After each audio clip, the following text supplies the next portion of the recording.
Hello everybody and welcome back to a new Space Engineers video.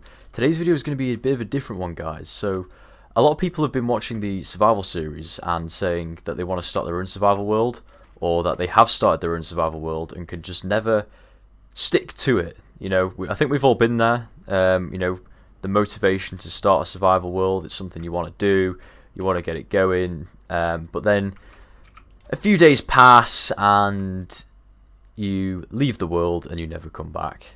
And so today I'm going to talk through a few things that I think generally help with this, as well as showcasing my private solo survival world, which doesn't get played an immense amount, but this is my private solo survival, so I'll just give you a little tour of what it is. So this is where I spawned. I'm on Pertam, so beautiful sunrise. Here is my starter base. So my pod was like over here somewhere, I think. This is where I was getting all the stone from. When I was building up I had a tower here, turbine tower, but that's gone now. This is now a solar powered base. I also got my first little rover built here. So something that the first tip links into is try and make things look a bit nice. You know, take some time with it. There's no rush to building a base, right? So I just spent some time here. Adding a few bits which aren't really necessary, like this little walkway here with some access, a little ramp area for the rover to dock to, and then also I added a roof area. If we go through here, you can climb these ladders here and it will actually put you on the roof, and then I put a spinning light up there just to remind me of those like outposts that you see in movies and things like that, and then some railings so you can have a little bit of a look around and see what the world has to offer. So yeah, and then also encase these solar panels a little bit. I went with the sandy armor to make it look like it's been sitting in the desert for a little bit, which of course it has. And yeah, so that's the first tip really, is take your time with things. You know, try and make them look nice. There's no rush, right? So let's venture on to the next tip and the next part of this world. So if we hop in the rover here, I built this rover, obviously, for the survival world. But you'll notice how it's not an all-in-one. It's not a be-all, end-all rover. It can do certain things, and it can't do other things. It very much serves a purpose to get me around with a couple of components that I might need to survive. It's a little transport car is what it is. And I feel like this is something that people tend to do when they play SE. They make a ship that can do everything. So you have like a massive rover that can carry loads of ore. It's got loads of battery power. It can do everything you want, and you only need one. Whereas if you do it this way, you might need one for just, you know, driving about really quickly on your own. You might want one that's like a hauling rover. You might have one that can carry a mining ship. You might have different types of rovers. You might have one that's for like defense, as like a tank. So sort of specialize your creations. And I put a spare wheel on here, and then also put some jacks so I can lift the body up and use that wheel to replace it. So the next thing, my next tip is don't just make one base. So what I did is I have this survival base. This is just like a little self-sufficient base that I can respawn at and make basic components. There's no large refinery, there's no full assembler, it's just the basics. And then what I did next is I thought, I'm going to need some ice, right? I'm going to need some ice. I'm going to be going to space. I'm going to be powering things with hydrogen engines. So we need to get some ice. Now what you would normally do is build a mining ship, fly to some ice patch, mine it, fly back to the base, drop the ice off. But I wanted to do something a little bit more interesting than that. So what I did is I found an ice patch. This is something that quite a lot of people already do, but if you didn't know about it, it's quite fun to do. And I set up a little mining rig for it, which we're just heading over to now. So this is an all-in-one hydrogen production plant. So as you can see, it has a large hydrogen tank, so it's very easy for me to come and, you know, refuel my crafts with it. So I've got a landing pad here, so I can land shuttles and, you know, flying ships. refill with the hydrogen tank, and then I've also got a parking bay for the rover here, because I was shifting some ice from this base to another base, which I'll show you in a minute. But very simply, got a piston, rotor, and as you can see, mining out some ice. Now last time I checked, this thing was full of ice. Yeah, it's still got loads of ice, but the hydrogen tank is full, I believe. Oh, it's still filling up, yeah. Those things take a long time. And then I made like a little control center in here, where I can access the drilling rig. I can control it.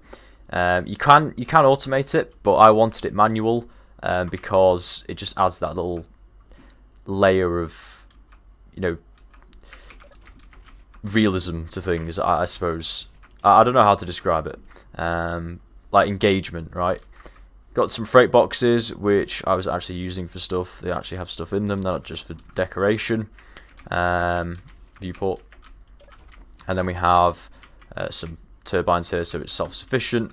Some gas generators and a large cargo container just to store a little bit of the ice, as it is doing now. So, with that, I can refuel ships that are going to space. I've got a constant supply of hydrogen and ice. And it's all located in one place. Now the fact that these bases are all separated actually means that you might want to make a transport rover, you might want to make some sort of speeder so you can get between your bases. So you can see how the layers are starting to add up of things for you to be doing. So it's very easy in Space Engineers to mine a load of ore, refine it all, and build a fucking massive ship that can do everything. But there's a better way to there's a way to have more fun, and it's to play it like a role-playing game almost. I think is a way I like to enjoy it. You know, attention to detail, the little things, and overall just have a good time. I mean, I do understand that some people do just have a good time in survival with, like, you know, the max inventory settings, max speed settings, but I like to keep it on default, keep things ticking over not too quickly. Because the trouble with Space Engineers is once you get to a certain stage in the game, there is literally nothing else for you to do. Once you've got an infinite supply of uranium, you've got massive ship printers, there's no end game. You can't win the game. The game's not about winning. It's about having a good time, and having a good time in Space Engineers is enjoying the journey towards the end. And you enjoy the journey by not rushing it and doing it this way and just building stuff that you like. That has purpose and function, and sort of immersing yourself in this world. It creates the immersion when you're doing like ice deliveries, like I was doing for this base here. So we'll just do a little park. This is the main production hangar that I have. I placed it here because it's quite close to a lot of important ore patches. So let me just back this bad boy in, and I'll give you a little tour. So here's the main hangar. Obviously here is the ramp for the rover. I've got decoy here for lightning because it's really annoying. And then I've just got, this isn't a powered grid, this is just a static flat surface for me to put my shuttle on. So this is a shuttle that can go to space. I've been to space in it, to the training stations.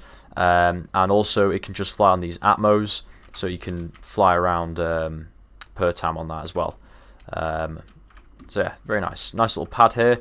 So this is what I mean. So you could just stick it on the ground, or you could add a little bit of immersion and make yourself a nice little landing pad like this. So yeah, decoy is obviously useful. I've got my power generation there. We'll head into the hangar here. So this is the scout miner by Aragath that I bought from the station. And yeah, it's not the most efficient miner in the world. You do need a lot of mining trips because it's not got a lot of space, but like I said before, you know, spending in a few minutes, you know, like an hour just mining, it creates that immersion, you know, so I like it, and I think it's a pretty cool looking miner too. So yeah, there's that. And then I've got a little access area down there where you can go and fix up any of these pipes if they do get damaged or what have you. And then I've got a little bit of mood lighting here, like we've just recently done in the survival series. So here is my assembler and refinery, and then just got some basic lights here just to set the tone a little bit. Coming through here, got my cargo container, And then coming out the back, we have the large landing pad. So this is still a work in progress. We have the hydrogen fuel storage, which is used to fuel this beast. And then here's my hydrogen tanker, which is my newest build. So this is what I've been using to fly back and forth from my ice base. It flies on atmo, so it doesn't use any of the hydrogen. And basically, I will fly it over to the ice mining facility, load up the tank, bring it back, and then stick it in these tanks. You can also just input ice straight away, but we've already generated all the hydrogen, so we might as well just move it. And here is the landing pad for my large grid. So this is my oh, I forgot what the name of this thing is. Hermes. This is the TFK Civ Hermes class courier by myself. You can find it on the workshop. I decided to build it because it can go to space, and it's quite a good sort of all-in-one survival-esque ship. I've not given it the dust paint yet. I do need to do that, but I literally just built it up from a projection, and I haven't even flown it yet. So I don't think it's got fuel. It might have a little bit. Actually, I think the tanks are set to stockpile on that. Yeah, so there's a few rough edges, like this boarding ramp. I need to probably do a few bits too. But overall, the ship itself is complete. So I changed a few things because, as I was building it, because they just weren't needed, like the store block and things like that.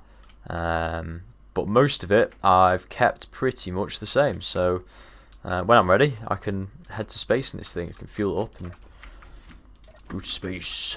So yeah.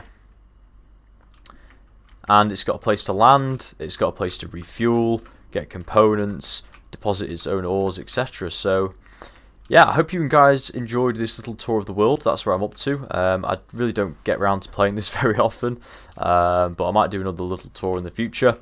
If you did enjoy this video, please like, comment, subscribe, and as always, take care, everybody.